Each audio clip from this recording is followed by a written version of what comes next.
어느 날 감리교 창설자인 요한 웨슬레가 성경을 보고 있다가 깜빡 잠이 들었습니다. 감이 절었는데 그 꿈속에서 그가 천국에 가게 되었습니다. 문 앞에 지키고 있는 천사에게 궁금해서 물어봅니다. 우리 감리교인들이 이 천국에 몇이나 와 있습니까? 이렇게 물으니까 천사가 잠깐 기다리세요 그러면서 생명책의 이름을 보다가 돌아오더니만은 감리교인은 천국에 한 사람도 없습니다.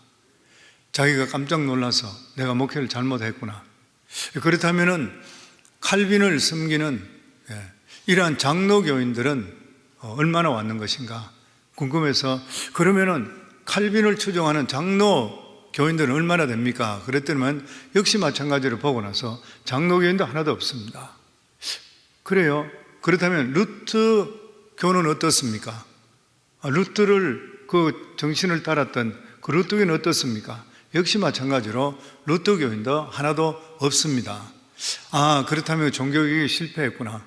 그런 마음이 들어서 그러면 이곳에 천주교인들은 얼마나 됩니까? 물으니까 역시 마찬가지로 천주교인도 여기는 하나도 없다는 것이에요.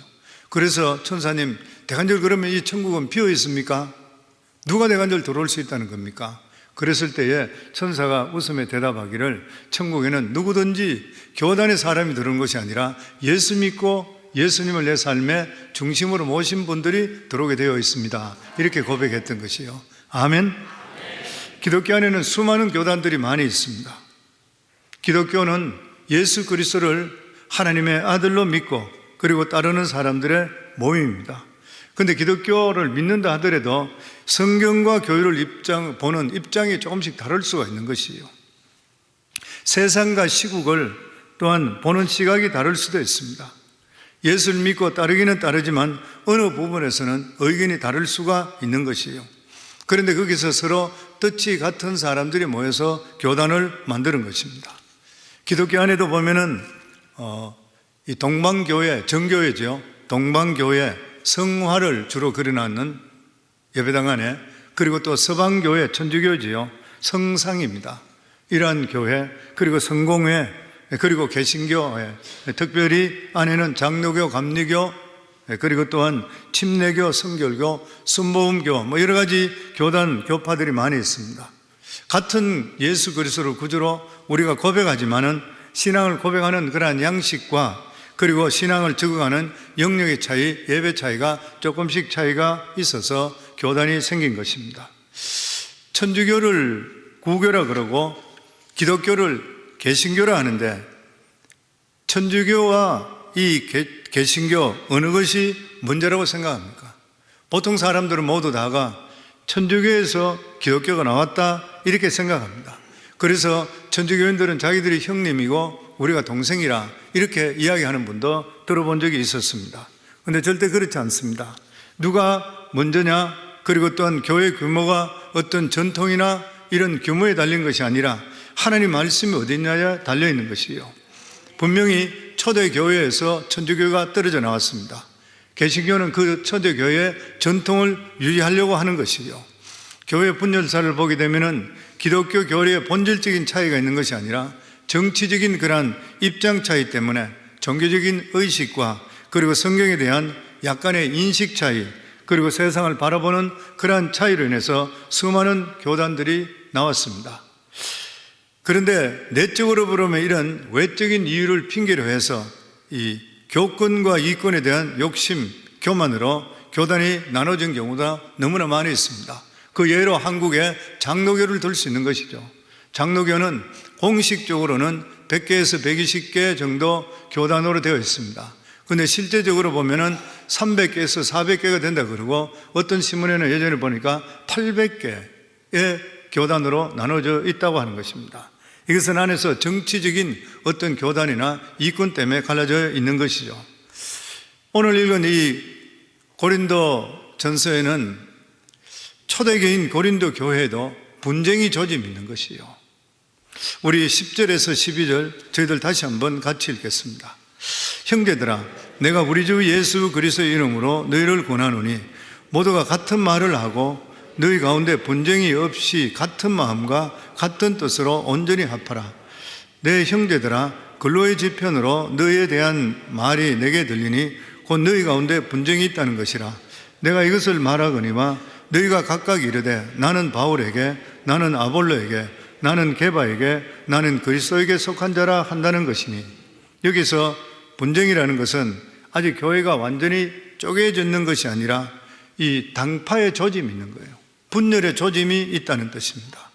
여기 보면 근로의 편으로, 근로의 지편으로 너희에 대한 말을 내가 들었으니, 아마 근로회라고 하는 상당히 재력이 있고 이런 집에 있는 어떤 교회 같아요.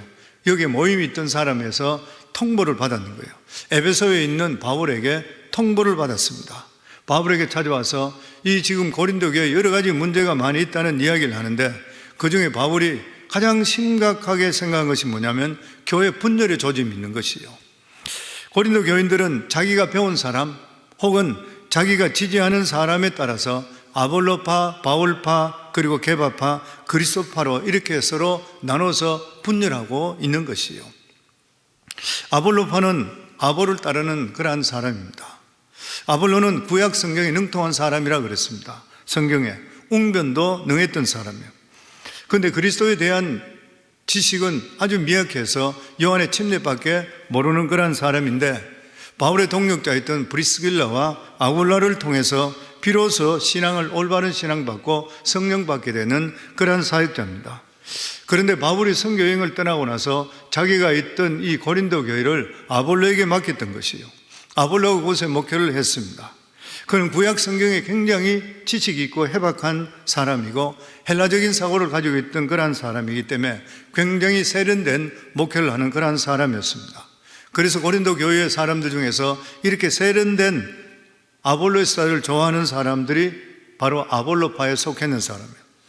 바울파라고 하는 것은 교회 성도들 가운데 지금 목회하고 있는 이 아볼로보다도 교회를 개척했던 바울을 더 따랐던 그러한 사람입니다. 사도 바울은 성경에 보면은 설교가 능하지 못했다 그랬습니다. 그렇지만 그에게는 복음에 대한 복음에 대한 선교 열정이 대단했던 그러한 사람입니다. 더더욱이나 바울은 이 고린도 교회를 직접적으로 개척했던 그러한 사람입니다. 이 바울을 따르던 대부분의 사람들은 바울과 함께 교회를 개척했던 그러한 사람들입니다. 그들은 창립 멤버인 것이요. 그렇기 때문에 이 교회에 대해서 훨씬 더 큰 애착과 자긍심을 가지고 있던 그러한 사람들입니다. 또 뿐만 아니라 이방인으로서 유대교에서 개종하지 않는 자들이, 이방인들이 바울을 또한 추종했던 것이죠. 게바를 따른 사람이 있습니다. 게바가 바로 베드로인 것이요. 바로 이 파는 베드로가 직접 침례를 준 유대인이든지 아니면은 그 당시만 하더라도 사도 바울에 대한 사도권을 인정하지 않은데 사도 중에 최고 사도인, 수석 사도인 이 베드로를 따르는 사람, 이런 사람, 베드로가 최고다 이렇게 따르는 사람, 그 일반적으로 이야기할 때에 유대인으로서 율법주의에 속했는 사람일 것이라. 그리고 또 그리스도파가 거기 있는 거예요. 이들은 자기 자신들이 예수 그리스도를 그 당시에 실제로 봤던 사람이든지 아니면 다른 세파에 속하지 않는 사람들끼리 세력적으로 똘똘 뭉친넣어서 이름을 그리스도파로 지었는 것이요. 만약에 이들이 좋은 뜻으로 이렇게 모였다면 사도 바울이 책망할 리가 없는 것이요. 그리고 13절에서 14절입니다. 우리 같이 읽겠습니다. 그리스도께서 어찌 나뉘었느냐? 바울이 너희를 위하여 십자가에 못 박혔으며 바울의 이름으로 너희가 침례를 받았느냐? 나는 그리스도와 가요 외에는 너희 중에 아무에게도 내가 침례를 베풀지 않은 것을 감사하노니. 교회 분열의 조짐이 의미하는 것이 무엇인 것이요? 고린도 교인들이 아직 복음이 무엇인지를 잘 모르고 있는 것이에요. 복음은 그 당시 유행했는 지적 관습에 따라서 전적으로 이해한다고 이렇게 생각했습니다. 신앙인이 된다는 것은 유명한 교사로부터 많은 진리를 인수받는 것이라. 그래서 서로 자기들끼리 모여서 학파가 서로 대립해서 서로 간에 어떤 발전이 있는 것과 마찬가지로 우리가 같이 이렇게 갑론을박하면서 발전할 수 있다 이렇게 생각하는 것이요. 이들이 잘못 아는 것이 무엇이요? 복음은 단순히 하나의 어떤 가르침이나 배움이 아니라는 것이요. 복음은 삶을 바꾸는 것입니다. 내 힘 대신에 바로 그리스도의 능력으로 사는 것이 바로 복음인 것이요. 그래서 여기에 사도 바울은 교회에 대해서 뭐라고 책망합니까? 복음의 핵심으로 돌아가라는 것이요. 우리 13절 다시 한번 같이 읽습니다. 그리스도께서 어찌 나뉘었느냐? 바울이 너희를 위하여 십자가에 못 박혔으며 바울의 이름으로 너희가 침례를 받았냐? 복음이란 무엇인 것이요? 죄에 빠진 우리를 위해서 그리스도께서 대신 십자가에 못 박혀 죽으신 것을 믿는 것이 바로 복음인 것이요. 바로 고린도 교인에게 게바든지 바울이든지 아볼로든지 누구든지 사람을 보내서 복음을 듣게 하신 분이 누구냐면 예수 그리스도인 것이요. 그렇기 때문에 예수 그리스도, 바로 기독교 안에는 십자가에 못 박힌 예수 그리스도 외에는 아무것도 주장할 것이 없는 것이요. 기독교의 가장 중요한 것이 무엇입니까? 죄 용서입니다. 죄 용서인 것이요. 죄 용서를 가능하게 한 분이 누구세요? 십자가에 못 박혀주신 하나님의 아들이신 예수 그리스도뿐인 거예요. 복음을 전하는 사람은 단지 이 기쁜 소식을 전하기 위해서 주님으로부터 보냄을 받은 사람들이에요. 그런데 고린도 교인들은 복음을 지적으로 가르치는 것으로 오해했습니다. 물론 기독교 안에는 지적인 가르침도 있는 것이요. 그러나 이것은 예수 안에 이루어진 구원을 더 명확하게 분별하는 진리인 것이지 결코 기독교는 단순한 학문이 아닌 것입니다. 그럼 우리에게 복음을 전해준 사람은 별 의미가 없다는 것인가요? 그것은 결코 아닌 것이죠. 주님께 사람을 보내어 진리를 전해주셨기 때문에 우리들은 진리를 구체적으로 배우게 됩니다. 그뿐만 아니라 사람을 보내주셨기 때문에 마치 목자가 양을 돌보듯이 인격적으로 책임을 지고 가르침을 받게 해주시는 것이요. 이게 얼마나 중요한 일인지를 모르는 것입니다. 기독교는 절대로 이론이 아닌 것이요. 말씀을 가르치는 자는 실제적으로 하나님을 체험했어야 됩니다. 살아계신 주님을 체험하는 것이고, 그리고 또한 배우는 사람들에게 자기들과 같은 수준으로 내려가서 그들이 이해할 수 있도록 잘 가르쳐 줄 수가 있어야 되는 거예요. 이게 바로 삶 속에 느꼈던, 생활했던, 깨달았던 것을 가르치는 그러한 복음의 진리인 것이에요. 그렇지만 아무리 그렇다 하더라도 말씀을 가르치는 자는 예수님을 대신할 수는 없는 것입니다. 왜냐하면 우리 죄를 위해서 대신 십자가에 못 박이신 분은 오직 예수 그리스도이시지, 인간이 절대적으로 인간의 죄를 위해서 죽을 수는 없기 때문인 것이에요. 그래서 그 사람을 보내서 구체적으로 복음을 가르치게 해주신 분도 예수 그리스도인 것이에요. 아마 고린도에서는 자기가 바울파라고 주장하는 사람들이 제일 많았다는 것 같아요. 그래서 바울은 자기가 침례를 준 사람이 그리스도와 가이오밖에 없는 데 대해서 감사한다 그랬습니다. 다시 말해서 나에게 침례를 받았다거나 나의 제자라 이야기하는 사람들, 나는 그 사람들 잘 모른다 그 말이에요. 고린도 교회에서 자신의 사명은 침례를 주는 것이 아니라 나의 사명은 복음을 전하는 것이다. 여기 사도 바울이 구분하는 이 두 가지, 복음과 침례는 분리할 수 있다는 그런 뜻은 아닌 것이에요. 복음은, 사도 바울은 일단 교회가 세워졌다 그러면 교회 자체에 치리권이 있는 거예요. 치리권이 있습니다. 그 안에 직분자를 세우는 것이에요. 그래서 교회에서 세워주는 목회자죠. 그러니까 치리권자, 목회자가 그 교인들에게 침례를 주고 그리고 교인들을 다스리는 것이지, 내가 복음을 전했다고 해서 내가 여기 어떤 권한이 있다는 것은 결코 아니라는 거예요. 따라 지금 고린도 교인들은 자기가 좋아하는 성향에 따라서 바울파나 아볼로파나 이렇게 하지 말고 교회에 세워주신 그런 직분자의 가르침에 순종하는 것이 바로 주님의 뜻이라는 것입니다. 왜 그러냐면은 하나님께서는 모든 피조물이 어떤 체계 안에서 지배를 받게 하셨습니다. 이것을 정치라 그럽니다. 성경에 가장 먼저 정치적인 표현이 나타나는 것이 창세기에 나옵니다. 창세기 1장 16절에 보면 하나님이 두 큰 광명체를 만드사 큰 광명체로 낮을 주관하시고 작은 광명체로 밤을 주관하게 하시며 또 별들을 만드시고, 여기서 주관한다는 뜻이 뭐냐면 다스리고 지배한다는 것입니다. 다시 말하면 하나님께서 모든 피조물들이 해와 달의 체계 안에 다 집어넣는 거예요. 그래서 모든 피조물들은 좋든 싫든 간에 해와 달의 체계 안에서 벗어날 수가 없습니다. 그래서 사람들은 밤이 되면은 자야 되는 것이고 낮에는 활동하게 되어 있는 것이요. 이 낮밤이 바뀌게 되면 그 힘을 쓸 수가 없는 것이고, 이것을 무시하고 계속하게 되면 몸에 병까지 생겨서 사람이 쓰러지게 되어 있는 것이요. 짐승도 똑같습니다. 그런데 짐승 중에서나 사람 중에서 밤에 활동하는 사람이 있어요. 그렇지만 그 사람은 낮에는 반드시 쉬어야 되는 것이요.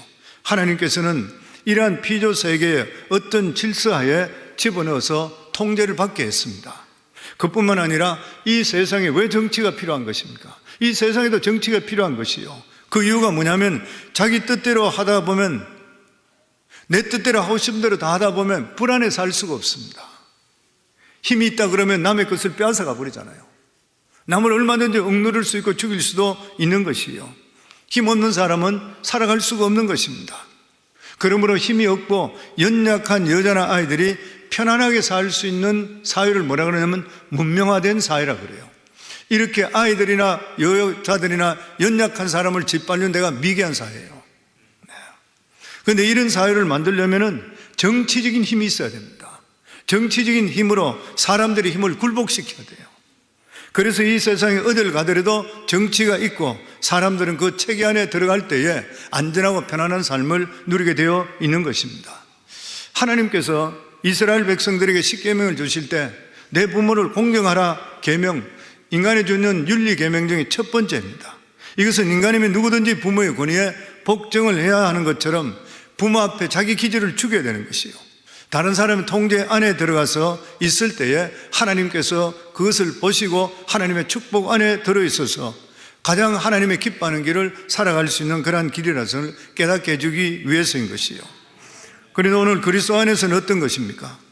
그리스도 안에서는 누구든지 하나라 그랬습니다. 누구든지 하나예요. 여기는 누구든지 하나 똑같다는 것입니다. 우리 여기 있는 모든 분들이 하나님 보실 때 똑같은 것이요. 부자나 가난한 자나 자유인이나 노예나 그리스도 안에 있으면 똑같다는 것이요. 아무런 차이가 없는 것입니다. 그 이유가 어떤 것이요? 예수 그리스도께서 모든 사람들을 위해서 똑같이 십자가에 못 박혀 죽으셨기 때문인 것이요. 사람들 눈으로 볼 때는 큰 죄인, 작은 죄인으로 구별합니다. 그러나 하나님 앞에서는 인간은 똑같은 불순종의 죄인인 것이요. 그래서 그리스도 안에 모든 사람은 똑같은 것입니다. 그래서 우리는 어느 누구도 정죄할 수가 없는 것이요. 왜냐하면 우리 모두 다가 하나님 앞에 죄인이기 때문인 것이고 예수 그리스도의 보배로운 피로 말미암아 하나님 백성 됐기 때문인 것이요. 그럼에도 불구하고 교회가 하나 될 수 없는 가장 중요한 이유가 뭐냐면 우리 속에는 복종하기 싫어하는 그러한 강한 고집과 교만이 남아있기 때문입니다. 우리가 예수를 믿는다 하더라도 실제로 의인된 것은 아닌 것이에요.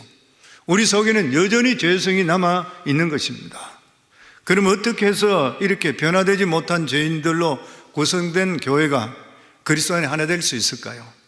첫째로 그것은 사랑과 인내를 통해서라고 성경은 말씀합니다. 우리가 믿는 것은 신앙이 어릴 때는 무례합니다. 누구든지 자기중심적인 것이요.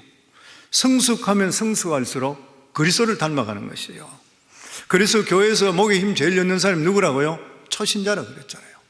가장 고개를 숙여야 되는 사람이 누구라고요? 목회자나 교회 중직자들입니다. 그래서 교회가 하나 되기 위해서는 어린 자들, 자기들이 자기 발언에 쓰이고 자기 조장을 하는 이러한 어린 자죠. 이런 사람을 보면서 인내해주고 기다리라는 거예요. 교회에서 자기 주장이 강한 사람들이 있습니다. 아직까지 덜 꺾이는 것이고 덜 다듬어지는 것이죠. 성숙되지 못한 자인 것이요. 에베소 4장 2절에 3절에 보면 모든 겸손과 온유하고 오래 참음으로 사랑 가운데 서로 용납하고 평안에 매는 줄로 성령이 하나 되게 하신 것을 힘써 지키라. 왜 겸손과 온유로 오래 참아야 돼요? 주 안에서 하나 되기 위해서. 신앙 성숙이란 다른 것이 아닌 것이요. 내 주장을 내세우는 것이 아니라 하나 되기 위해서 내가 참고 기다려주는 것. 가장 교회에서 중요한 일이죠. 그리고 둘째는 조직적으로나 제도적으로 하나 되기 하기 전에 말씀으로 하나 돼요. 그럼 자동적으로 하나 되게 되어 있습니다. 오늘 10절 말씀 저희들 다시 한번 같이 읽겠습니다.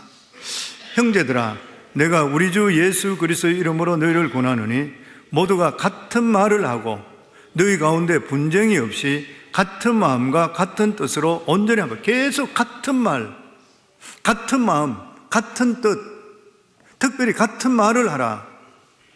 이것은 세상적인 것으로 교인들을 가르치지 말라는 것이요, 주님으로부터 배운 순수한 복음을 가르치라는 거예요. 만약에 교회에서 사상을 가르치게 된다면 반드시 찬성하는 사람과 반대하는 사람의 분열이 생깁니다. 우리 교회에서는 목장이나 교회에서 정치적인 이야기 하지 말라 그래요. 왜냐하면 정치적으로는 사상이 바뀝니다.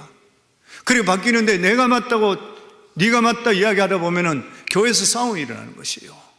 예수님은 이 세상에 오셔서 이스라엘 백성들을 로마에 독립시키고 오신 것이 아니잖아요. 예수님 오셔서 영원한 세계, 우리에게 영생을 주시기 위해서인 것이에요. 사람이 사상이 틀릴 수 있어요. 이쪽일 수도 있고 저쪽일 수도 있어요. 그런데 그것을 교회적으로 이야기하기 시작하게 되면 사람들 마음속에서 완전히 갈라지게 되는 거예요. 그런데 이 사람들을 하나로 만드는 게 뭐예요? 하나님을 사모하는 마음은 우리 속에 다 가지고 있어요. 성령은 우리 속에 다 내주하고 있어요. 그렇기 때문에 같은 복음의 말씀, 믿음의 말을 하기 시작할 때는 사람들이 사상을 벗어나서 하나 되는 역사가 임하게 되어 있는 것이에요. 아멘. 그리고 교회가 하나 되기 위해서는 묵묵히 하나님의 진리로 자라가는 것입니다. 어느새 묵묵히 하나님 말씀을 배우고 하나님 안에 있게 되면은 편견의 껍질이 내 눈에서 벗어지기를 시작하게 돼요. 그러면서 뭘 알게 돼요? 한 사람 한 사람의 소중함을 깨닫게 됩니다. 한 사람, 저는 평신도로 있다가 나중에 집사장이 됐을 때에 하나님께 나와서 기도할 때 성도들 이름을 부르며 기도하는데 통곡이 나오기 시작해요. 그때부터 저는 안수 집사할 때까지 하더라도 한 사람 한 사람의 소중함을 몰랐어요. 내 신앙생활을 잘하면 되는 줄 알았어요. 그런데 전체 교회를 보는 기회가 있을 때 그때 하면서 하나님께 통곡하는 거예요. 기도하면서 그 사람들을 생각할 때 한 사람 한 사람이 너무 소중한 거예요. 이걸 우리가 깨닫게 되는 것입니다. 그러면서 우리 삶이 자연적으로 연합되는 그러한 역사가 임하게 되어 있는 것이에요. 오늘 말씀을 통해 하나님께 교훈하십니다. 아무리 우리가 예수를 믿고 새 사람이 되었다 하더라도 우리 안에는 뭐가 여전히 불순종하는, 자기만을 주장하는 무서운 죄성이 있습니다. 이것을 너무나도 잘 보여주는 것이 분열된 교회의 모습이에요. 이것이 우리 영성의 거울인 것입니다. 그래서 우리는 믿는다는 이 사실만으로 만족하는 것이 아니라 진정으로 부족한 형제 자매들까지 기다려줄 수 있고 용납할 수 있고 겸손하는 자세로 삶을 살아가는 그러한 모습, 이러한 모습들을 우리 삶 속에 보여줄 수 있어야 되는 것이요. 기독교는 삶입니다. 지식이 아닌 것이요. 새로운 질서가 내 속에 들어와서 성령에 복종해서 살아가는 것이 기독교인 것이요. 신앙 성숙이라는 것은 내 자신을 쳐서 하나님 말씀대로 살아가는 것이 신앙 성숙인 것이요. 사단이 하는 가장 중요한 일이 무엇인 것입니까? 하나 되는 것을 깨트린 것입니다. 하나님을 깨트리잖아요. 왜냐하면 에덴 동산에서 하나님과 하와와 그리고 아담이 하나 된 것을 깨트린 것이 누구예요? 사단입니다. 그렇기 때문에 뭐든지 간에 하나님 뜻 가운데 하나 되어 가는 것을 내가 너무 주장하고 내 생각이 너무 강하고 내 진리가 너무 내가 아는 것이 너무 강해서 분리시킨다 그러면 그 사람은 불의의 병기가 돼요. 아무리 그 사람이 신앙생활 오래 했는 사람이고 아무리 지식이 많다 하더라도 하나 되는 것을 깨뜨리면 불의의 병기입니다. 그렇지만은 하나 되지 못하는 이러한 분위기가 있다 하더라도 그곳에서 믿음의 말을 하고 그 사람이 이렇게 세움을 통해서 하나 되게 만든다면 그 사람이 지식이 별로 없고 가진 것이 없고 믿음 얼마 안 됐다 하더라도 그 사람은 의의 병기로 쓰임받는 거예요. 그렇기 때문에 사랑하는 성도 여러분 모두 다가 평생에 살아갈 때에 교회의 상처를 절대 주서 안 돼요. 교회는 예수 그리스도의 몸입니다. 교회에 대해서는 항상 우리가 필요한 것은 하나 될 수 있도록 해주고 믿음의 말을 하고 격려하고 일으킬 수 있는 이러한 의의 병기가 되고 거기에 합당한 복을 받을 수 있는 저와 여러분 되기를 주 이름으로 축원합니다.